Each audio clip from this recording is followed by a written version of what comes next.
তোমরা তো দুটোই দেখেছো, ফাস্টফুড খাওয়া আর মধ্যবিত্তের মেয়ে অমরে যাওয়া।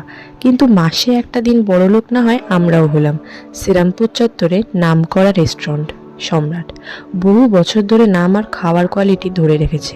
ভালো রেস্টুরেন্টে খাওয়ার চান্সটা না ছাড়তে পেরে সেদিন টুক করে চলেই গেলাম, গরমকে তোয়াক্কা না করে। গিয়ে ডিনারটা সেরে ফেললাম।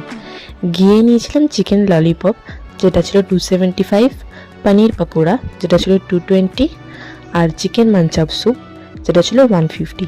খেতে সবই ভালো ছিল। স্টার্টারটাকে আউট অফ 10-এ 8 দেওয়াই যায়।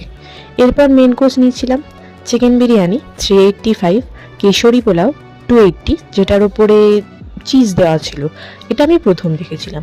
চিকেন টিক্কা বাটার মশলা 310, পনির বাটার মশলা 275, আর ছিল বাটার নান। মোটামুটি সবই ভালো ছিল।